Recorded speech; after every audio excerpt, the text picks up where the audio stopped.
Good afternoon dear students. इस YouTube video में आज ही शेयर की गई पीडीएफ जो है उसके बारे में चर्चा करेंगे। पीडीएफ में आपको मिलेगा कि भारत के कुछ नाम जो हैं उनसे संबंधित चर्चा हम यहाँ पे करने जा रहे हैं। और नाम का मतलब ये हुआ कि जैसे हमारा नामकरण होता है कि हमारे देश का नाम क्या है, वर्तमान में हमारे संविधान में देश का नाम क्या है। जैसे कॉम्पिटिटिव एग्ज़ाम में ये प्रश्न आता है कि भारत के संविधान में भारत के कौन कौन से नाम हैं वो उल्लेखित हैं। तो जैसे ये RS 2003 के जीके के पेपर में आया था बहुत पहले की बात है कि भारत के संविधान में निम्नलिखित में से कौन सा नाम है और नहीं है। इसमें कई ऑप्शन थे, हिंदुस्तान, इंडिया, भारत, 1 और 2, 2 और 3 ऐसे। हिंदुस्तान इंडिया है भारत है, तीनों हैं, कोई इस तरीके से ऐसे उसमें ग्रुप बनाए हुए थे। तो हमारे संविधान में वर्तमान में जो नाम है वो भारत और इंडिया है। हिंदुस्तान नाम हमारे संविधान में नहीं है, ये ध्यान रखने की बात है, सबसे इम्पोर्टेंट बात है। अब हम कुछ एक चर्चा करते हैं कि विभिन्न नामों का जो हिस्ट्री और उनका जनक कौन है। अगर हम हिंदुस्तान की बात करते हैं तो ज़्यादातर हमारी मूवीज़ में, धारावाहिक में, हिस्टोरिकल जो भी एपिक्स बनते हैं उनमें, इन सारे में हिंदुस्तान नाम लिया जाता है। और ये एक इसकी क्या पृष्ठभूमि रही, किसने ये नाम दिया, क्या हुआ। देखो, एक्चुअली जब सबसे पहले भारत में जो विदेशी सत्ताओं के रूप में जो आक्रमणकारी आए थे उनमें जो लोग थे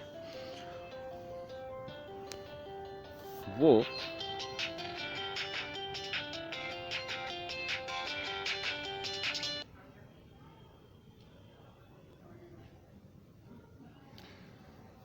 जो उत्तर पश्चिम में जो लोग आए थे उसमें ईरानी थे।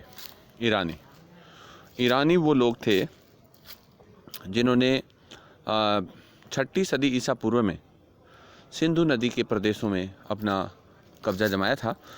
और हेरोडोटस के द्वारा लिखित हिस्टोरिका नामक पुस्तक में ईरान जो है उसके बारे में उल्लेख, ईरान जो है उसके साम्राज्य में जो राजा था मिस्टर दारा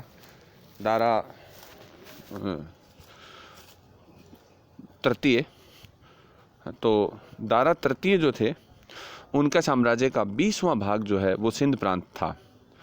तो इस तरीके से हम देख सकते हैं कि जो दारा राजा थे उनके साम्राज्य का सिंध जो है वो 20वां भाग था और सिंध जो है बाकायदा ईरान के साथ दारा को 360 टैलेंट सोने का कर भी दिया करता है।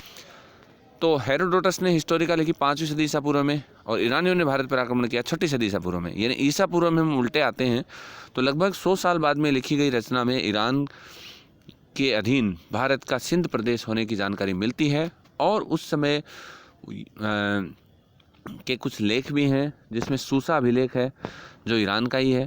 और इस अभिलेख में ये लिखा गया है कि वहाँ का जो राजा था उसने वहाँ के लोगों को कहा कि चलो हम हाथी दांत लाते हैं और उसके लिए हम हिंदू गए फॉर गाय, तो हिंदू प्रदेश चलते हैं।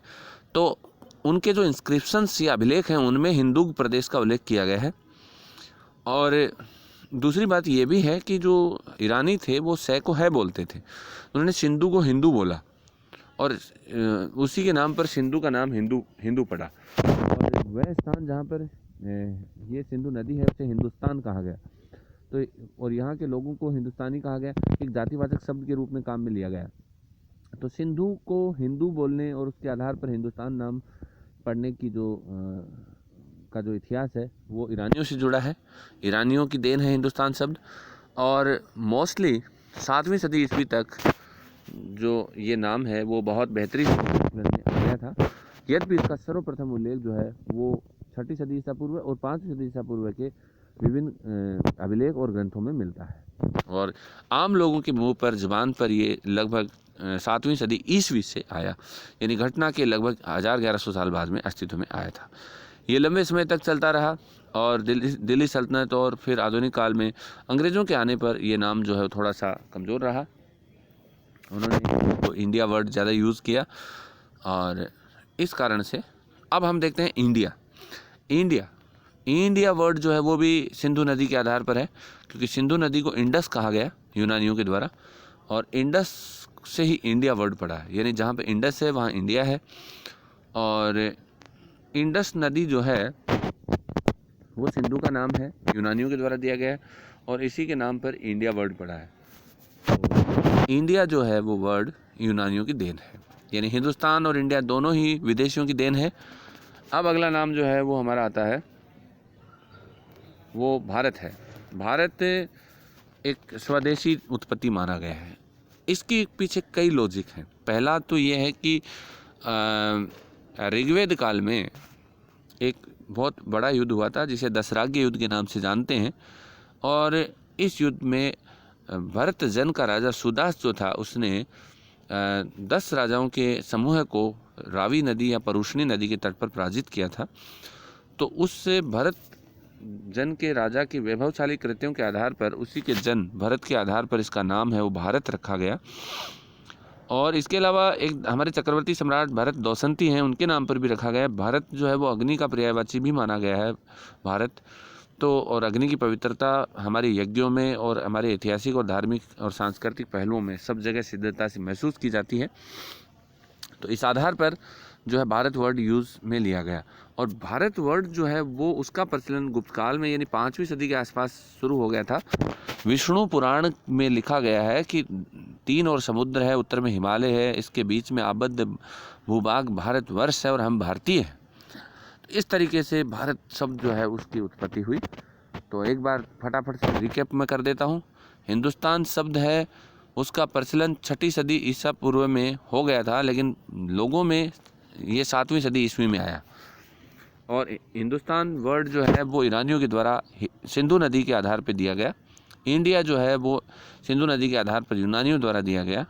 और भारत जो है वो स्वदेशी उत्पत्ति मानी गई है। और विष्णु पुराण जो गुप्त काल में लिखा गया है 5वीं सदी ईस्वी के आसपास का है, उसमें सबसे पहले भारतवर्ष वर्ड यूज़ मिलता है। तो ये है। और वर्तमान में हमारे संविधान में जो स्टेटस है वो इंडिया और भारत का है। ओके, धन्यवाद। अपने देश के महत्वपूर्ण नामों की जानकारी आपको हो गई है। ओके।